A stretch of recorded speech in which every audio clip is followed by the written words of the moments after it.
It's Benji Cole, son of Al Cole from CBS Radio and host of People of Distinction, the talk that gives an in-depth view of some of the most dynamic, intelligent, and successful people on the planet. Run to our website, peopleofdistinction.org for more info, or you can always email me directly at benji@alcoleenterprises.com. And on the line with us today, we have Beverly A. Potter, PH.D. We're going to be discussing her amazing book, Cannabis for Seniors. Now, it's available for purchase through Amazon, Barnes & Noble, pretty much all the regular online book resellers. But people, if you want to gather everything that Doc Potter has in store, well, do yourself a favor and head directly to her personal site. And that's docpotter.com. There you'll find more information on her, more information on this fantastic book, as well as be greeted with a whole host of resources. I'm telling you, it truly is a one-stop shop. Again, that's docpotter.com. And before we go any further, I'd like to take this opportunity and point out that Doc Potter was brought to our network, People of Distinction today, by one of the best advertising firms in the business. And people, you already know I'm talking about Bennett Media and Marketing. So listen to me. If you're a writer out there, you have gone through your process, spent countless amounts of hours creating your masterpiece, and now you find yourself in a precarious position because, well, now you need help moving the book you just finished writing. Well, if that's you, this message is directed towards you. You need to contact Bennett Media and Marketing. They're one of the best in the business to do it, and this is exactly what they specialize in. So head on over to the BennettMediaandMarketing.com site today and gather all of the ways that their fantastic team is going to help maximize your creative endeavors. And listen, it is an absolute pleasure to have Doc Potter here on the line. Now, right there in the title, there's no beating around the bush, okay? You understand the discussion that we're getting ready to have. And listen, I'm here for it, okay? It seems as if, I don't know, maybe overnight, the world has shifted in terms of the overall perception of cannabis and cannabis use. I think, and I don't know for sure, so of course don't quote me, but it's probably upwards of close to 40 states that have legalized cannabis use now in the country, or at least around there. And I remember growing up and how there was a huge taboo around cannabis. Whether it was utilizing it or selling it or whatever the case was, it was almost demonized in a way. Well, listen, times have changed, people, and whether you are a user or not, it's totally fine. And your particular perception is also totally fine with regards to it. But one thing that cannot be denied are the benefits to cannabis use, and also the benefit of cannabis use as an alternative to a lot of other harmful and addictive medications.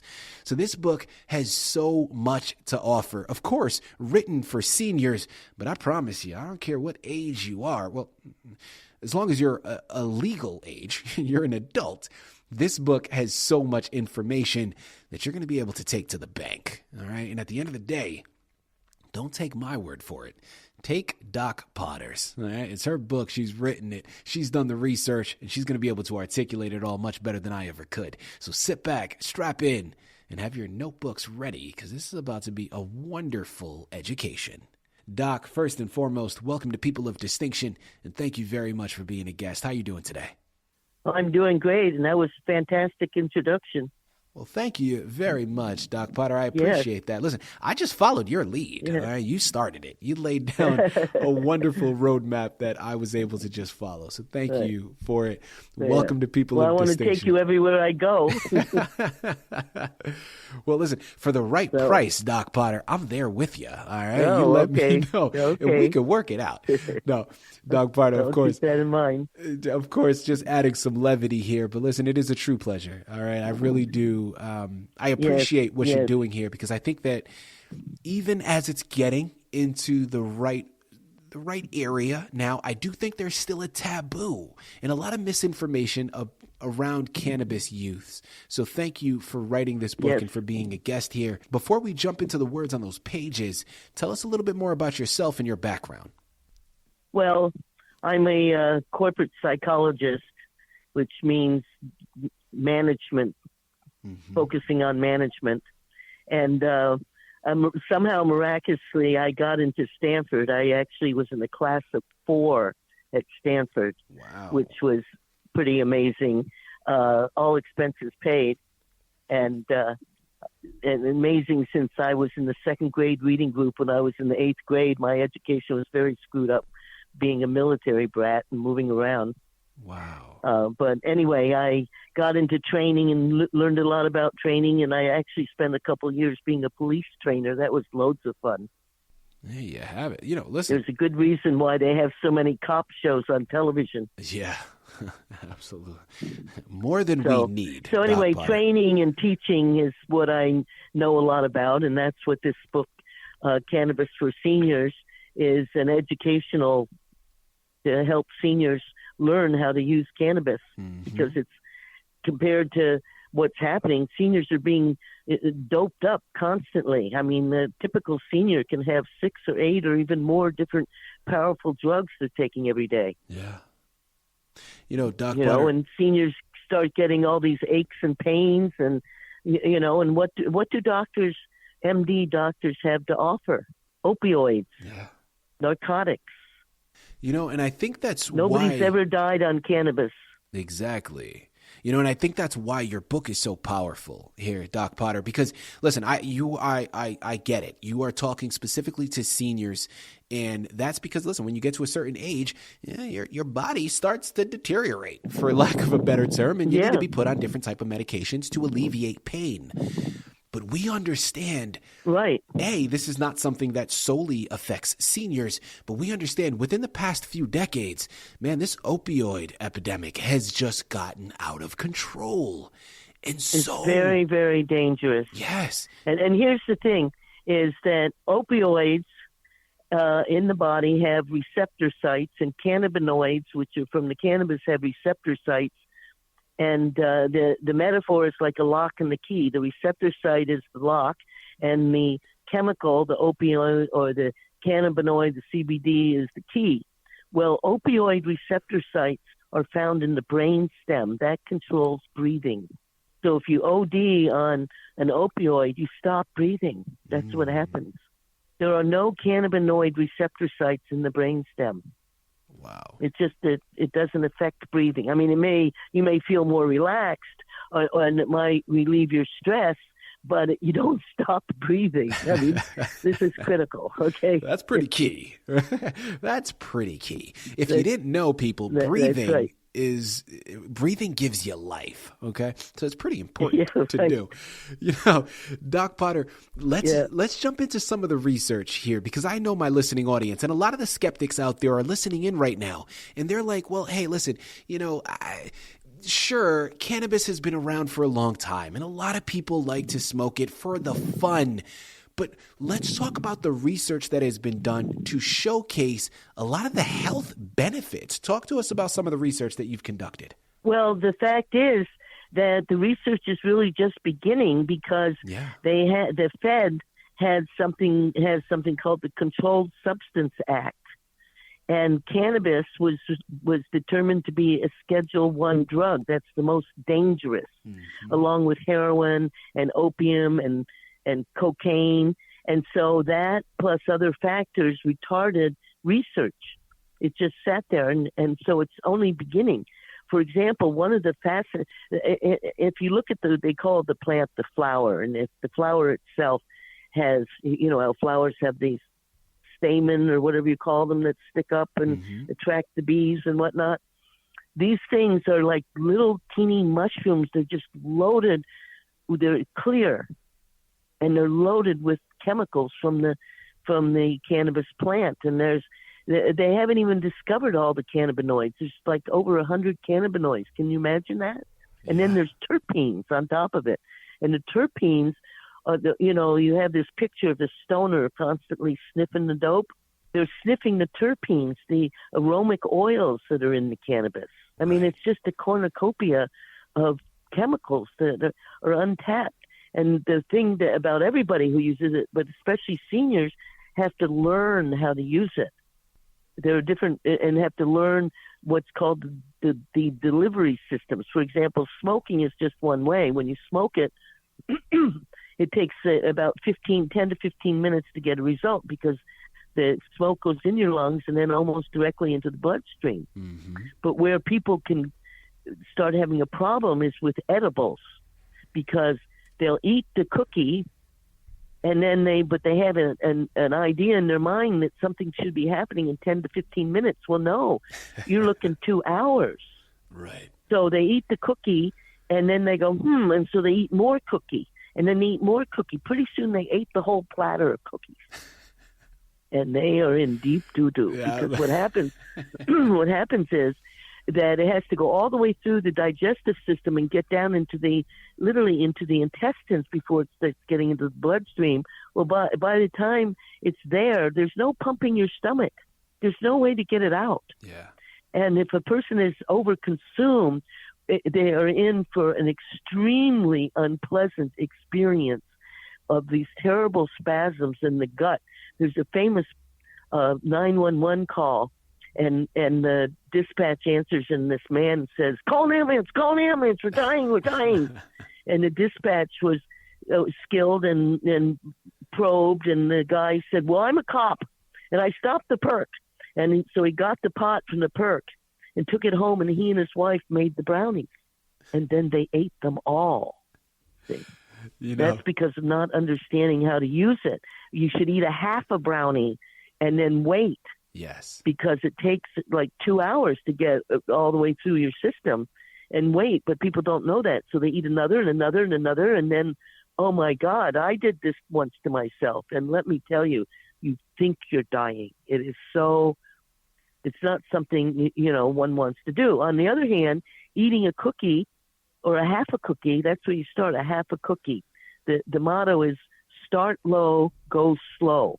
Mm-hmm. So eat a half a cookie, and that can be very helpful for sleeping. Like eat it like about an hour before going to bed. Yeah. Doc Potter, I'm chuckling here, but of course, as you stated, yes, for individuals that go through that moment, it can be very scary. It can be very intimidating. And it brings me, hearing you talk about that brings me back to my college days, right? And I think any particular user that has tried edibles before probably has a similar experience, or at least a story to tell, right? But the one thing that is very important that we want to point out, as you stated, no one has ever died from cannabis. So although it is very scary in the moment, the reason why I'm laughing is because ultimately what will happen afterwards is, depending on who you are and your particular sense of humor, you may have a good story to tell. Okay. And and that's really the extent of it. But, joking aside, what you're pointing to is very important, because listen, I think a lot of times the stigma around cannabis use gets to the smoking of it, but there are a lot of different ways to get it into your system. If you're not a smoker, you don't want to have that smoke inhalation, that's not a problem. There's ways to cook it into individual foods. There are butters and different type of oils that can be used. And the market for cannabis has exploded in recent years. You can make your own tincture very easily. Mm-hmm. Like when you go to the dispensary or you somehow get a lid of pot, after you use it up, there's all this residue, these little bits of leaf and the little stems and stuff like that. Yeah. You could take that and you could put it in oil, or you can put it in alcohol like vodka and let it sit there for a couple of weeks. And next thing you know, you have a powerful medicinal tincture here. Yeah. It sucks out all the chemicals. It's not water soluble, but it's oil soluble and alcohol soluble. And then you can take that and you could use it in a massage and rub it in, to your partner's muscles. Or when I'm turning into a robot, by the way. I now have 2 new lenses in my eyes, one fixed, one variable. Oh, wow. I got a new hip and bolts in my wrist. Okay, so I say I'm becoming a robot. Well, with the hip, I had a lot of pain in my muscles in my legs. Yeah. Well, I could rub the cannabis because it goes right into the skin. One time I had this terrible, my gums really ached. I had a terrible toothache. It was so painful. And so I got a tincture and I put the Q-tip in there and I rubbed it on my gum in my mouth, and the pain went away immediately. It was phenomenal. I still did lose 2 teeth.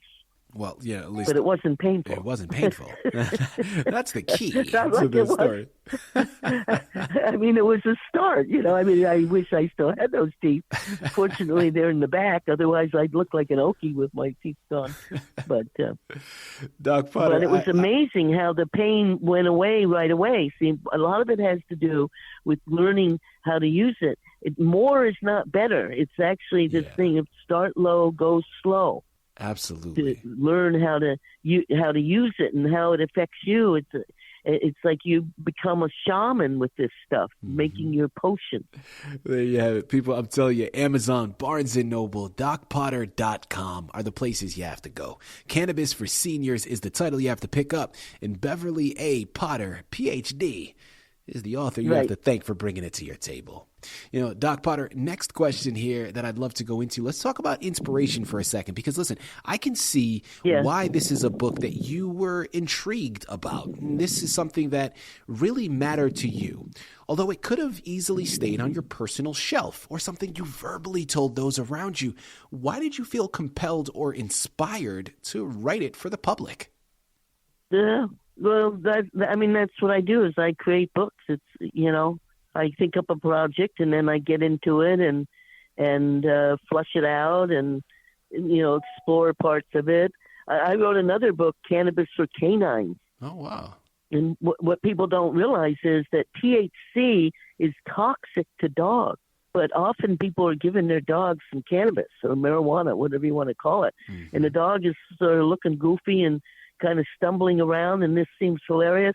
Actually, the dog's miserable. The dog just looks goofy. Yeah. That if you're going to use cannabis on a dog, it should come from the hemp, because hemp has only 3% THC. And another thing about THC that's interesting is that there's something called THC-A and CBD-A, and that stands for acid. And the THC-A is not psychoactive. It still has, it would be like you take an herb and sprinkle it in your salad. It would be like taking the cannabis and crushing it up and sprinkling it in your salad. It would be THC-A in there. Well, it has the medicinal qualities like anti-inflammatory and helps with pain, but it's not psychoactive. THC-A becomes THC when you heat it. That's how they got the joint. There you have it. I'm learning so much today. So it makes a chemical change into the psychoactive component. And then they like to have the CBD because CBD somehow keeps the THC under. They're both cannabinoids, and there's several others. They're just discovering these things. I mean, when the big pharma starts making drugs out of cannabis, it's going to be a whole new level. Yeah. Yeah, well, listen, it's scary because then, of course, you're manipulating the properties of it, and who knows the type of catastrophic health effects that could have. And here's another fascinating thing. CBD is a neuroprotectant. There's something about that particular chemical that actually helps to protect brain cells, and it's a neuroregenerative. I mean, this is... They haven't even started the research. You have the image. We have the image of the stoner sort of being half brain dead. It's just the opposite. Yeah. The cannabinoids actually protect and foster brain cells. Well, I love this idea. Give me some more. Absolutely. Listen, given the stigma and the taboo around it, I'm sure there's a lot of misleading things that people were growing up and being taught that are absolutely incorrect. So I love the fact that this research is now being conducted, and I love the fact that you have written this book to inform so many. And listen, people, I could sit here and I could talk to Doc Potter for hours, okay? I'm engulfed in this conversation, and it's something that I'm at the edge of my seat. But I have to remind myself, like, this is not about me, okay? And I have a mission here, and I need to stay focused. So as we close out of here, Doc Potter, we have discussed so much information here today, but is there anything else that we haven't touched up on that you really want to make sure our listening audience is aware of? start low and go slow. You know what I mean? It's something good to experiment with. It enlivens people, especially this COVID where we are locked up and isolated. Yeah. That's depressing. You know, little cannabis, whether you're toking or having a cookie, it just makes you feel a little better. Why not feel better? Feeling good and working on optimism. This actually promotes health, laughter, the healing laugh, relaxation. Yeah. Listen, I approve this message. All of these are ways in which the mind heals. Oh, and let me give a reference. There's a doctor in Maine, a medical doctor, and he has a website, healer.com, and his name is Dr. Dustin Sulak, S-U-L-A-K. Well, he has all kinds of recordings and lectures and things on his site, plus he makes a lot of these tinctures, so you can feel confident in his potions, so to speak. And I think people can get an appointment with him, you know, through Zoom or remotely or somehow interact with this Dr. Sulak. And there's a nurse practitioner in Walnut Creek, California, who's also online. Her name is Eloise Thiessen, Theisen, and her site is Radical Healthcare. And she works a lot with seniors, a lot of women who have these massive amounts of narcotics they're taking. Some are taking as many as 20 different drugs a day. Wow. I mean, my God. And so one of the things she does is she uses cannabis to help these people get off of this stuff. And she can be reached online too, if somebody wanted to, I don't know how I haven't had appointments with these people. They're just good resources. Right. Absolutely. Listen, I appreciate the plug. People, listen, I approve this message for so many reasons. We can spend hours talking about just the catastrophic effects that artificial medication is just wreaking havoc on millions of people. And God only knows the future and to the extent that a lot of these pharmaceutical companies will go. And we understand that, again, the underbelly and the dark side of it is capitalism. Money is at the core. And because there's money to be made, people are going to turn their eye to a lot of the injustices that are happening. This book is you know who has the money? You know who has the money? Who? Seniors. Yeah. Seniors control 70% of the nation's wealth. Mm-hmm. Well, and that's the reason why they're a target. Seniors are a good target for, for any kind of money scheme. And in the body, by the way, I don't know if I mentioned this, there's a system that's called the endocannabinoid system. This is a major part of the human body, and it's called the endocannabinoid system. I mean, that word isn't, chance. Right. It's almost like cannabis is God's gift to the human. I know it sounds ridiculous, but listen, it sounds it has so many uses. Doc Potter. Well, and this thing that it helps regenerate brain cells. Right. I mean, this helps Alzheimer's, dementia, multiple sclerosis, all these terrible, brain disease disorders. Listen, so I'm a big fan. I'm there with you, Doc Potter, and I know so many of my listening audience members are as well. If you guys are like me, you are already heading on over to Amazon, Barnes & Noble, DocPotter.com. Yeah. You are convinced. And it's way safer than alcohol. Yeah. People like to say that pot is the gateway drug. No, absolutely alcohol not. Yeah. is the gateway. Absolutely. And it's dangerous. People become crazy on alcohol. Listen, a lot of the people in my circle that I know that are users. I mean, listen, you're going to be hungry, happy, or sleepy, and pain free now as well. I mean, there's so many benefits to it. Yeah. Head on over to those sites that I mentioned. People, pick up Cannabis for Seniors. You will not be disappointed. This is just the start, but it's the precipice of so much. You know where to go. Pick up copies for yourself. While you're at it, pick up copies as gifts for other people to add to their shelves as well, because knowledge is power, and let's share the wealth. All right? Beverly or Doc Indeed. Potter, this has been a true pleasure. Okay, this has been an absolute and one delight. other thing, let me tell you about this book. Okay? Yeah. I mean, I physically created the book, all right? And one of the things I do is I use larger type. So meaning it makes it easier to read, is what you're saying. Exactly. Way easier to read. I mean, what is this business with the tiny type and just straining your eyes? Like, give me a break. Larger type. Absolutely. Make it easy, right? Make it easy for your people. Right. I love it. Doc Potter, this has been a true pleasure, okay? A true delight. Thank you once again for being a guest on People of Distinction. Thank you. You've got a great talent, great voice, too.